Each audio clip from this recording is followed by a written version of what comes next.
Hello my dear students welcome back to our channel अष्टम श्रेणी पिला माने आज आम तुम विज्ञान बहिर जो तृतीय अध्याय रही संश्लेषित तंतु और प्लास्टिक्स तार अभ्यास रे थिबा प्रश्न उत्तर गुड़िक आज आम ये भिडियो बुझा। तो देख एक नंबर देइछि शून्य स्थान पूरण पाई आवश्यक शब्द बा शब्द पुंजटी को लेख। तो आई रे देइछि देख कृत्रिम तंतु को डैश तंतु एवं डैश तंतु मध्य कहा जाए है। तो कृत्रिम तंतु को आमर क्यों तंतु कहा जाए ना संश्लेषित तंतु कहा जाए, संश्लेषित तंतु कहा जाए एवं आउ क्यों तंतु मध्य कहा जाए ना पॉलीमर तंतु मध्य कहा जाए। तापर देख 2i देइछि प्रथम संश्लेषित तंतु हेउछि डैश। तो प्रथम संश्लेषित तंतु हेउछि हमर रेयन।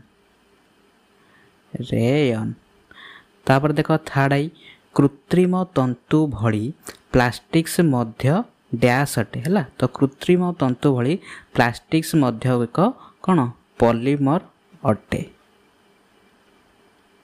तापर आईवी क्वेश्चन पॉलीमर रो प्रत्येक अंश को डैश कहा जाए। तो पॉलीमर रो प्रत्येक अंश को हमर एकक कहा जाए है। तो पिला माने तो जदि तुम मान को वीडियोटी भल लगे तो तुम माने वीडियोटी गोटे लाइक करिवो एवं तुम मान सांग मान सहित मध्य शेयर करिवो। आउ जदि तुम माने प्रथम थर करी चैनल रे वीडियो देखुछो तो तुम माने चैनल टी को सब्सक्राइब करिवो। ठीक अछि। तो पिला माने मु देखुछि तो तुम माने प्राय जितने भी सब वीडियो देखुछो तो तुम माने के सब्सक्राइब करूना। ठीक अछि। तो तुम माने सब्सक्राइब करि दबो प्लीज, कारण तुम मान पई मु बहुत परिश्रम करी तुम मान भिडियोटी बनई के आनुची। तो तुम मैंने जब गोटे सब्सक्राइब करदेव मत बहुत ही भल लगे। ठीक अच्छे। तो तापर देख यार उत्तर देख तुम मान देखे दूसरी, तुम मैंने चाहिए यूँ स्क्रीनशॉट नहीं लिखिपार।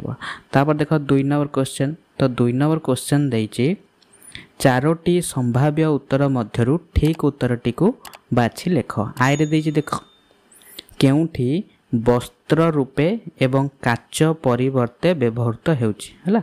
तो वस्त्र रूपे आ काच परिवर्ते केउटा व्यवहृत हेउछि हमर ऑप्शन घ इज बार करेक्ट आंसर एक्रिलिक हैला।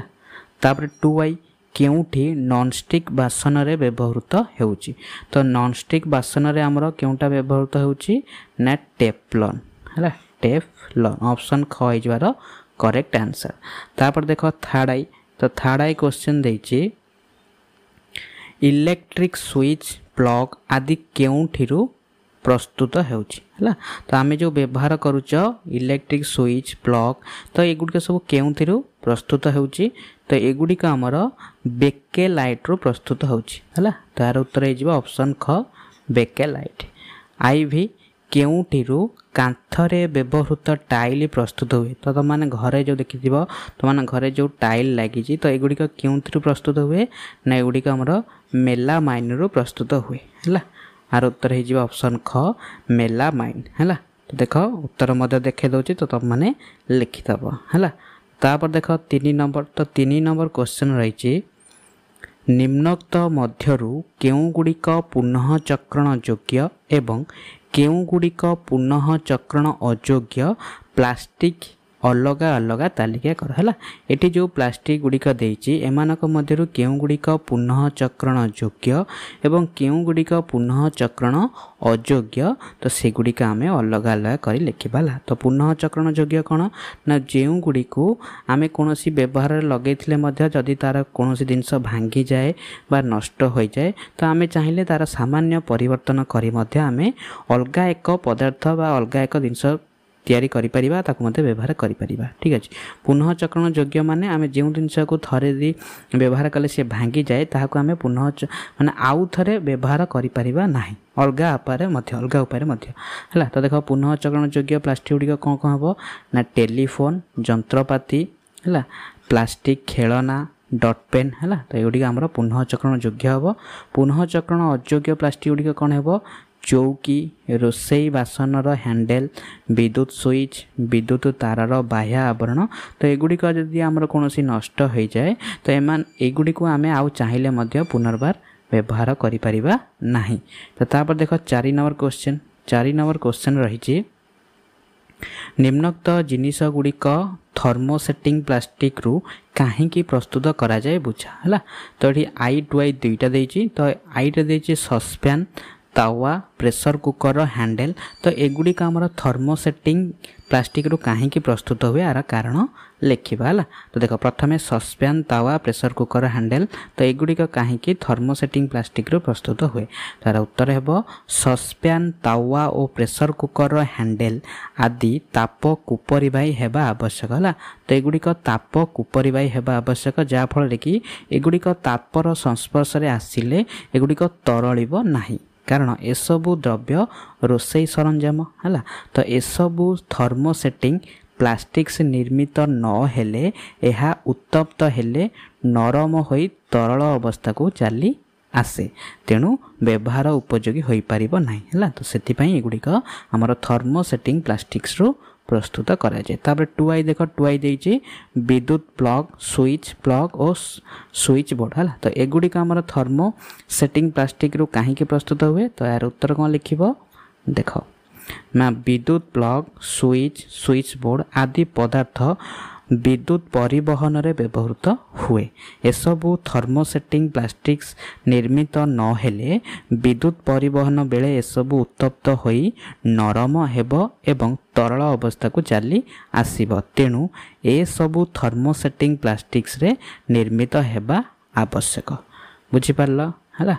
तो तापर देख 5 नंबर। तो 5 नंबर देछि नाइलॉन तंतु खूब शक्त बुझाइबा पाई दुईटी उदाहरण लिख है। तार आंसर कौन लिखिबो ना नाइलॉन तंतु खूब शक्त हेतु यह विभिन्न जंत्रांश प्रस्तुति रे व्यवहार करा जाए। टुआई रे लिखिबो नाइलॉन, टुआई रे लिखिबो नाइलॉन तंतु रे प्रस्तुत कपड़ारू स्वेटर, पोशाक, कना, कंबल और गालीचा आदि प्रस्तुत करा जाए। एगुड़िक मजबूत और दीर्घकाल स्थायी भाव में रहे है। तापर देख 6 नंबर। तो 6 नंबर क्वेश्चन रही रेयन को कृत्रिम तंतु कहुए कहीं बुझा। तो रेयन को आमर कृत्रिम तंतु कहुए, तो ता कहीं कहुए लिखा। तो यार कहीं कारण कौन ना लिखा रेयन तंतु को रासायनिक पद्धति रे प्रस्तुत करा जाए। रासायनिक पद्धति रे अशुद्ध सेलुलोज को विशुद्ध सेलुलोज रे परिणत करी रेयन प्रस्तुत करा जाए। रासायनिक पद्धति रे मनुष्यकृत तंतु रेयन होइथिबारु एहाकू कृत्रिम तंतु कहा जाए। बुझा पड़ला है। तो तुम मैंने एगुड़िक तुम मैंने खातार लिखिकी बारंबार पढ़ी मन रख मध्य, ठीक अच्छे। तमें मैंने पढ़ी निजे बुझी मन रखिले तुम मानक सहज हम एग्जाम लिखापी है। 7 नंबर क्वेश्चन देख शिला और इला खरा दिने पिंधिबाई पोशाक किणवाक दुकान को गले सेमानंक पाई केउ कपड़ार पोशाक आरामदायक हेबो कारण सह आलोचना कर। तो देख शिला और इला जाइछन्ति कौन खरा दिने पिंधिबाई पोशाक आनियापाई। तो खरा दिने आमर कौन अधिक गरम होता है। तो गरम को आधार करी तापाई उपयुक्त कपड़ा आनिले जेमती आमको आरामदायक लगे आम तार कारण लिखा। देख उत्तर कौन लिखा शिला और इला खरा दिने पोशाक किणवाक दुकान को गले खरा दिने पाई पशम बा उल वस्त्र उपयुक्त नुहे कारण उल वस्त्र अधिक गरम। एक्रिलिक तंतु प्रस्तुत कपड़ा मध्य खरा दिन पाई अधिक उपयोगी नुह। खरा दिन पाई पॉलीमर वस्त्र पिंधिले अस्वस्तिकर लगे माने आराम लगे कारण खरा दिने झाल बहिले एही झाल पॉलीमर वस्त्र द्वारा अवशोषित हो पारे नाही। तेणु सबुठारु भल हेउची कॉटन वस्त्र किणिबा है। तो खरा दिने तो सबुठु भल होउची हमरे कॉटन वस्त्र पिंधिबा। तो कॉटन वस्त्र पिंधिले हमको टिके आराम लागिबो है। बुझी पारल। तापर देखो 8 नंबर क्वेश्चन रही रोषेई करने समय रे केउ कपड़ार पोशाक निरापद बुझा है।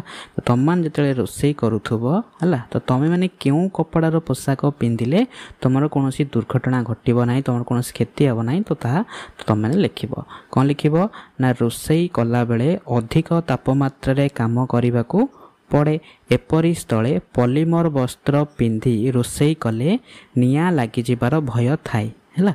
तो निआं लागिगले पॉलीमर वस्त्र गुड़िक हठात तरली जाई शरीर चर्म और मांस सह लाखी होई रही जाए फल ଚିକିତ୍ସାରେ ଅସୁବିଧା ହୁଏ ଏବଂ ପୋଡ଼ା ଘା ଶୁଖିବାରେ ବିଳମ୍ବ ହୁଏ ହେଲା। ତେଣୁ ରୋଷେଇ କଲାବେଳେ କଟନ ବସ୍ତ୍ର ପିନ୍ଧି ରୋଷେଇ କରିବା ଆବଶ୍ୟକ।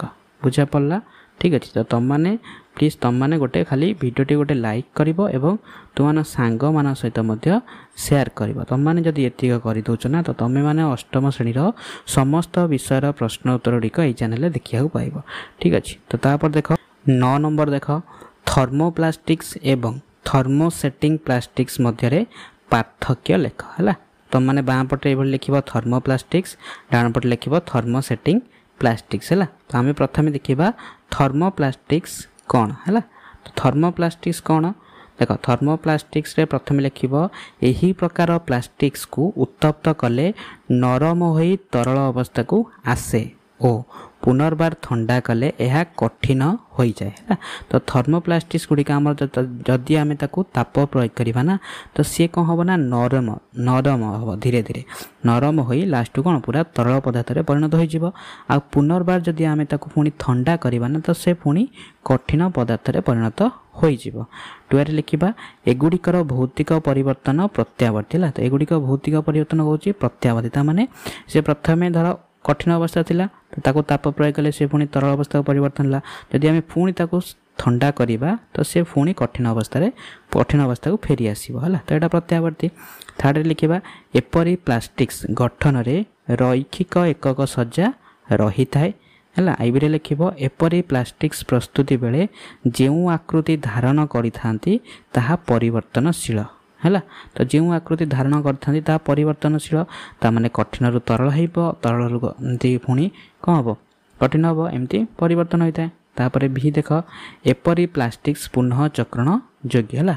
ଆଉ ଏଇ ପ୍ଲାଷ୍ଟିକ୍ ଗୁଡ଼ିକ ଆମେ ପୁନଃ ଚକ୍ରଣ ଯୋଗ୍ୟ କରିପାରିବା। ତା'ମାନେ ଯଦି ଆମେ ତାକୁ କୌଣସି ଜିନିଷ ବ୍ୟବହାର କରୁଛ, ତାହା ଯଦି କୌଣସି ପରିମାଣରେ ଭାଙ୍ଗିଗଲା ବା କିଛି ବି ଅସୁବିଧା ହେଲା ତ ଆମେ ଚାହିଁଲେ ତା'ର ସାମାନ୍ୟ ପରିବର୍ତ୍ତନ କରି ତାକୁ ଆମେ ପୁନଃ ଚକ୍ରଣ ଯୋଗ୍ୟ କରିପାରିବା। ତାପରେ ଦେଖ ଭିଆରେ କ'ଣ ଲେଖିବା ନା ପରିବେଶ ପ୍ରଦୂଷଣ କରେ ନାହିଁ ହେଲା। ତ ଆମର ଏଇ ଯେଉଁ ପ୍ଲାଷ୍ଟିକ୍ସ ଗୁଡ଼ିକ ଆମର କ'ଣ ହୁଏ ନା ପରିବେଶକୁ ପ୍ରଦୂଷଣ କରେ ନାହିଁ। ତ V2ରେ ଲେଖିବା ପଲିଥିନ୍, ପଲିଭିନାଇଲ୍ କ୍ଲୋରାଇଡ଼୍ ହେଲା, ପଲିଭିନାଇଲ୍ କ୍ଲୋରାଇଡ଼୍ ଏଠି ଗୋଟେ ହେଲା, ପଲିଷ୍ଟିରନ୍ ବା ଥର୍ମୋକୋଲ୍, ଏକ୍ରିଲିକ୍ ବା ଟେଫ୍ଲନ୍ ଏ ପ୍ରକାର ପ୍ଲାଷ୍ଟିକ୍ର ଅନ୍ତର୍ଭୁକ୍ତ। ମାନେ ଏଗୁଡ଼ିକ ହେଉଛି ସେଇ ପ୍ଲାଷ୍ଟିକ୍ର ଅନ୍ତର୍ଭୁକ୍ତ ହେଲା। ତାପରେ ଦେଖ ଥର୍ମୋସେଟିଂ ପ୍ଲାଷ୍ଟିକ୍ସ ଆମେ କ'ଣ ଲେଖିବା ନା ଥର୍ମୋସେଟିଂ ପ୍ଲାଷ୍ଟିକ୍ସରେ ଲେଖିବ ଏହି ପ୍ରକାର କଠିନ ପ୍ଲାଷ୍ଟିକ୍ସକୁ ଉତ୍ତପ୍ତ କଲେ ତାହା ନରମ ହୁଏ ନାହିଁ କିମ୍ବା ତରଳ ଅବସ୍ଥାକୁ ଆସେ ନାହିଁ। ଏଗୁଡ଼ିକର ଭୌତିକ ପରିବର୍ତ୍ତନ ଅପ୍ରତ୍ୟାବର୍ତ୍ତୀ। ଏପରି ପ୍ଲାଷ୍ଟିକ୍ସର ଗଠନରେ କ୍ରସଲିଙ୍କ୍ଡ ଏକକ ସଜ୍ଜା ରହିଥାଏ ହେଲା। ଏପରି ପ୍ଲାଷ୍ଟିକ୍ସ ପ୍ରସ୍ତୁତି ବେଳେ ଯେଉଁ ଆକୃତି ଧାରଣ କରିଥାନ୍ତି ତାହା ଅପରିବର୍ତ୍ତନୀୟ। ତ ତୁମମାନେ ଏଇଟା ମନେ ରଖିଥିବ ଥର୍ମୋସେଟିଂ ପ୍ଲାଷ୍ଟିକ୍ସ ଗୁଡ଼ିକ ହେଲା କ୍ରସ୍ ଲିଙ୍କ୍ଡ ଏକକ ସଜ୍ଜା ଗ୍ରହଣ କରିଥାନ୍ତି, ଆଉ ଥର୍ମୋ ପ୍ଲାଷ୍ଟିକ୍ସ ଗୁଡ଼ିକ ରୈଖିକ ଏକକ ସଜ୍ଜା ଗ୍ରହଣ କରିଥାନ୍ତି। ସେମାନଙ୍କର ରୈଖିକ ଏକକ ସଜ୍ଜା ରହିଥାଏ ହେଲା। ବିରେ ଲେଖିବ ଏପରି ପ୍ଲାଷ୍ଟିକ୍ସ ପୁନଃ ଚକ୍ରଣ ଅଯୋଗ୍ୟ। କେଉଁଟା ଥର୍ମୋସେଟିଂ ପ୍ଲାଷ୍ଟିକ୍ସ ଗୁଡ଼ିକ ପୁନଃ ଚକ୍ରଣ ଅଯୋଗ୍ୟ। ତାପରେ ଭିଆଇରେ ଲେଖିବ ପରିବେଶ ପ୍ରଦୂଷଣର ଏକ ମୁଖ୍ୟ କାରକ ହେଲା। ତ ଆମର ଏଇ ଯେଉଁ ଥର୍ମୋସେଟିଂସ୍ ପ୍ଲାଷ୍ଟିକ୍ ଗୁଡ଼ିକ ଆମର ପରିବେଶ ପ୍ରଦୂଷଣ କରିବାରେ ମଧ୍ୟ ସାହାଯ୍ୟ କରିଥାନ୍ତି। V2ରେ ଲେଖିବ ବେକେଲାଇଟ୍, ମେଲାମାଇନ୍, ଫର୍ମିକା ଆଦି ଏ ପ୍ରକାର ପ୍ଲାଷ୍ଟିକ୍ସର ଅନ୍ତର୍ଭୁକ୍ତ ହେଲା। ତ ଏଗୁଡ଼ିକ ହେଉଛି ଥର୍ମୋସେଟିଂ ପ୍ଲାଷ୍ଟିକ୍ସର ଉଦାହରଣ। ତାପରେ ଦେଖ 10 ନମ୍ବର। ତ 10 ନମ୍ବର ଦେଇଛି ଜୈବ ଅବକ୍ଷୟ ଯୋଗ୍ୟ ପଦାର୍ଥ ଏବଂ ଜୈବ ଅବକ୍ଷୟ ଅଯୋଗ୍ୟ ପଦାର୍ଥ ମଧ୍ୟରେ ପାର୍ଥକ୍ୟ ଲେଖ ହେଲା। ତ ଜୈବ ଅବକ୍ଷୟ ଯୋଗ୍ୟ ପଦାର୍ଥ କ'ଣ ନା ଯେଉଁ ପଦାର୍ଥ ଗୁଡ଼ିକ ମାଟିରେ ଥିବା ବ୍ୟାକ୍ଟେରିଆ ଦ୍ୱାରା ବିଘଟିତ ହୁଅନ୍ତି ସେଗୁଡ଼ିକୁ ଜୈବ ଅବକ୍ଷୟ ଯୋଗ୍ୟ ପଦାର୍ଥ କହନ୍ତି ହେଲା। ତ ଯେଉଁ ପଦାର୍ଥ ଗୁଡ଼ିକ ଆମେ ମାଟିରେ ପକାଇଦେବା ନା ତ ସେ ମାଟିରେ ଥିବା ବ୍ୟାକ୍ଟେରିଆ ଦ୍ୱାରା ବିଘଟିତ ହୁଅନ୍ତି, ମାନେ ପୁରା ମାଟି ସହିତ ପୁରା ମିଶି ଯାଆନ୍ତି, ତ ସେଗୁଡ଼ିକୁ ଜୈବ ଅବକ୍ଷୟ ଯୋଗ୍ୟ ପଦାର୍ଥ କହନ୍ତି ହେଲା। ତ ଜୈବ ଅବକ୍ଷୟ ଅଯୋଗ୍ୟ ପଦାର୍ଥ କ'ଣ ହେବ, ଆର ଓଲଟା ହେବ। ତ ଯେଉଁଗୁଡ଼ିକ ମାଟିରେ ବ୍ୟାକ୍ଟେରିଆଙ୍କ ଦ୍ୱାରା ବିଘଟିତ ହୁଅନ୍ତି ନାହିଁ ହେଲା। ତ ତାପରେ 2ରେ ଲେଖିବ ଏଗୁଡ଼ିକ ମୃତ୍ତିକା ପ୍ରଦୂଷଣ କରନ୍ତି ନାହିଁ। ଉଦାହରଣ ଲେଖିବ କାଗଜ, ପନିପରିବା ଚୋପା, ଫଳ ଚୋପା, କାଠ, ପଶମ, कपा सूता वस्त्र आदि जैव अवक्षययोग्य पदार्थ है। तो एगुड़िक आमर बैक्टेरिया द्वारा विघटित हो माटी रे मिसी जाती। तो जैव अवक्षय अयोग्य पदार्थ कौन लिखिब ना जो पदार्थ गुड़िक माटी रे थिबा बैक्टेरिया द्वारा विघटित हुअंती नाही सेगुड़िक जैव अवक्षय अयोग्य पदार्थ कुहा जाए। तो एगुड़िक तुम मैंने जो माटी रे पकईदेव तो से माने जो भली तुम मैंने पकईथिब अवश्य किसी दूषित होते है नासना मासना देखा किंतु से ही भाया पड़ी तो से माने माटी रे मिसी पारिबे नाही है। एगुड़िक मृत्तिका प्रदूषण मुख्य कारक एगुड़िक आमर मृत्तिका प्रदूषण मध्य करिथांती प्लास्टिक जिनिस आदि जैव अवक्षय अयोग्य है। तो जी सब आम रहा प्लास्टिक जिनस तो एगुड़िक हूँ आमर जैव अवक्षय अयोग्य पदार्थ है। तापर देख 11 नंबर। तो 11 नंबर देइछि पुनः चक्रण योग्य पदार्थ पुनः चक्रण अयोग्य पदार्थ मध्य पार्थक्य लेख है। तो ये जो 3टा पार्थक्य देइछि तो तुम मैंने ये 3टा हूँ तुम भेरी भेरी इंपोर्टेंट ठीक अच्छे। तो ये 3टारू जेकोसी गोटे पार्थक्य तुम मानकर एग्जाम रे आसीबो है। तो तुम मैंने यहाँ पूरा बारंबार लेखि लेखि मन रख ठीक अच्छे। देख पुनः चक्रण योग्य पदार्थ कौन लिखिब ना जो पदार्थ को संग्रह करी देख जो पदार्थ को संग्रह करी रासायनिक पद्धति रे पुनर्बार व्यवहार योग्य भिन्न धरणर पदार्थ प्रस्तुत करा जाए ताको पुनः चक्रण योग्य पदार्थ कहते हैं। तो मुझे तुमको फास्ट कही जो पदार्थ को आम व्यवहार कले जदि ता कौन कारणवश भांगी जाए नष्ट हो जाए तो आम चाहिए ताद्वारा सामान्य परिवर्तन करी ताको आम डायरेक्ट सेमती व्यवहार करिपरिबा किंबा अन्य एक पदार्थ रे प्रस्तुत करा जाए ताको आम व्यवहार करि पारथांती। तो ताहाको पुनः चक्रण योग्य पदार्थ कुआ जाए है। 12 लिखिब ए प्रकार पदार्थ सेते परिवेश प्रदूषणर कारक नुहंती है। तो एगुड़िक परिवेश प्रदूषणर कारक नुहंती। 13 लिखिब टीण एल्युमिनियम धातव पदार्थ भंगा काच polythene PVC thermocol acrylic Teflon आदि प्लास्टिक पुनः चक्रण योग्य है। तो एगुड़िक आम पुनर्बार व्यवहार करि पारिबा है। तापर देख पुनः चक्रण अयोग्य पदार्थ रे कौन लिखिब ना जो पदार्थ को रासायनिक पद्धति रे पुनर्बार व्यवहार योग्य पदार्थ रे परिणत करा जाई पारे नाही ताहाको पुनः चक्रण अयोग्य पदार्थ कहती। ए प्रकार पदार्थ परिवेश प्रदूषणर मुख्य कारक बेकेलाइट मेलामाइन फर्मिका आदि प्लास्टिक पुनः चक्रण अयोग्य पदार्थ है। तो एगुड़िक तो जदि तुम मैंने व्यवहार करुच तो एगुड़िक जदि तुम नष्ट हो जाए भांगी जाए तो तुम कौन करना ताकू आ पुनर्बार व्यवहार करें एगुड़िक आमर परिवेश को प्रदूषण करिथांती कारण एगुड़िक आमर कौन जैव अवक्षय अयोग्य पदार्थ गुड़िक है। तो एगुड़िक हूँ आमर पुनः चक्रण अयोग्य पदार्थ। तो पिला माने एई वीडियो रे आमे देखिले 1 नंबर रु 11 नंबर पर्यंत है। तो जदि सबू प्रश्न गुड़िकर उत्तर आम गोटे भिडियो देखा तो भिडियोटी लंबा हो तो से आम जो संश्लेषित तंतु प्लास्टिक्स अभ्यास 2टी भिडियो देखा है। तो यही भिडियो आम देखिले 1 रु 11 नंबर आर आउ एक नेक्स्ट भिडियो आसो जो आम देखा आउ जो बाकी गुड़िक रहा ताकू देखा ठीक अच्छे।